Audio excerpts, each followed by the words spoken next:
BDR হত্যাকাণ্ড ন্যায় বিচার নিশ্চিতে ৫ কার্যদিবসের মধ্যে তদন্ত কমিটি স্বরাষ্ট্র উপদেষ্টা।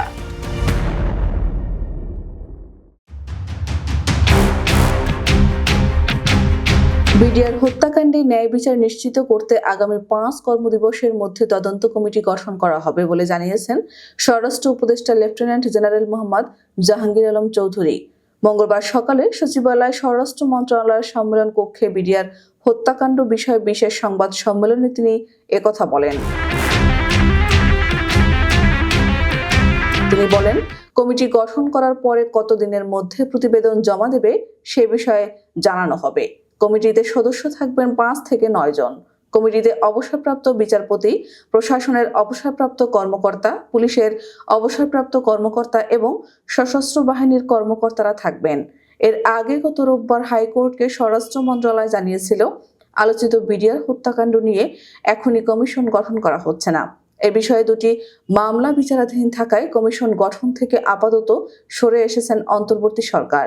ছাত্র জনতার অভ্যুত্থানে গত ৫ আগস্ট শেখ হাসিনা সরকারের পতনের পর বিডিআর হত্যাকাণ্ডের পুনঃতদন্ত চেয়ে আন্দোলন শুরু করেন বৈষম্য বিরোধী ছাত্র আন্দোলনের নেতারা।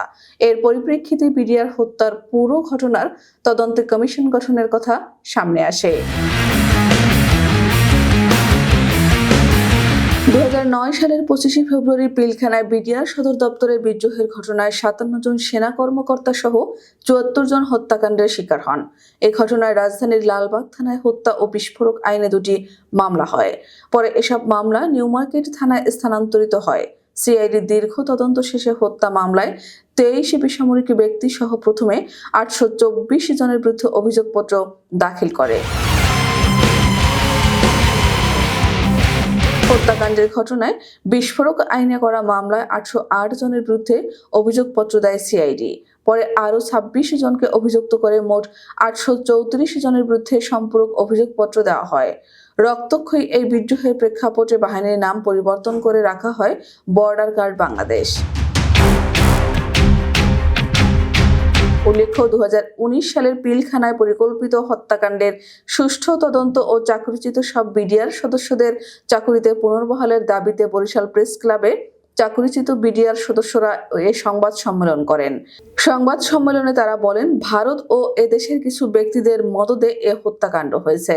উল্টো দায় চাপিয়ে নিরপরাধ ১৮,৫২০ জনকে চাকরিচ্যুত সহ বিভিন্ন দণ্ড দেওয়া হয়। সংবাদ সম্মেলনে চাকরিচ্যুত হাবিলদার মোশাররফ হোসেন বলেন, ভারতীয় সীমান্তরক্ষী বাহিনী একের পর এক বিডিআরের কাছে পরাজিত হয়েছিল। এ ক্ষোভ থেকে ভারত ও দেশের কিছু ব্যক্তিদের মদদে এ হত্যাকাণ্ড হয়েছে। বিডিআরকে পঙ্গু করতে মেধাবী অফিসারদের পরিকল্পিতভাবে হত্যা করে উল্টো দায় চাপিয়ে নিরপরাধ ১৮,৫২০ জন বিডিআরকে কারাদণ্ড সহ চাকরিচ্যুত করেছে।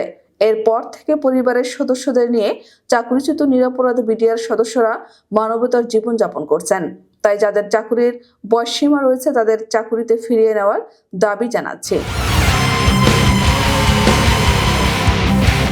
যাদের বয়সসীমা শেষ তাদের পেনশন সহ শতভাগ সুবিধা প্রদানের দাবি জানাচ্ছে। চাকরিচ্যুত বিডিআর সদস্যদের দাবিগুলো হলো, বিডিআর বিদ্রোহ না হলে পরিকল্পিত হত্যাকাণ্ড হিসেবে আখ্যায়িত করা, এ ঘটনার পরিপ্রেক্ষিতে গঠিত প্রহসনের বিশেষ আদালতকে নির্বাহী আদেশে বাতিল করতে হবে, চাকরিচ্যুতদের পুনর্বহাল সহ সব সুবিধা দিতে হবে। হত্যাকাণ্ডের মোটিভ উদ্ধার ও কুশীলবদের শনাক্তে স্বাধীন তদন্ত কমিটি গঠন, শাহাদাত বরণকারী ৫৭ মেধাবী সেনা কর্মকর্তা সহ নিহত ৭৪ জনকে শহীদ মর্যাদা দিতে হবে। ২৫ ফেব্রুয়ারিকে পিলখানা ট্র্যাজেডি দিবস ঘোষণা করতে হবে। পিলখানা হত্যাকাণ্ডের ঘটনা পরবর্তী তদন্ত বা জিজ্ঞাসাবাদের নামে নিরাপত্তা হেফাজতে হত্যা করা বিডিআর সদস্যদের তালিকা প্রকাশ ও তাদের পরিবারকে সহায়তা প্রদান, জড়িত আইনশৃঙ্খলা বাহিনীর সদস্যদের শনাক্ত করে বিচার, বিশেষ আদালতের দেওয়ার সাজা শেষেও অনেক বিডিআর সদস্য বিস্ফোরক মামলায় ১৬ বছর ধরে কারাবন্দী রয়েছেন, তাদের মুক্তি দিতে হবে। এ সময় আরও উপস্থিত ছিলেন চাকরিচ্যুত হাবিলদার শহীদুল ইসলাম, মোহাম্মদ ইউনুস, আব্দুর রহিম, সিপাহী মনিরুল ইসলাম, হাবিবুর রহমান।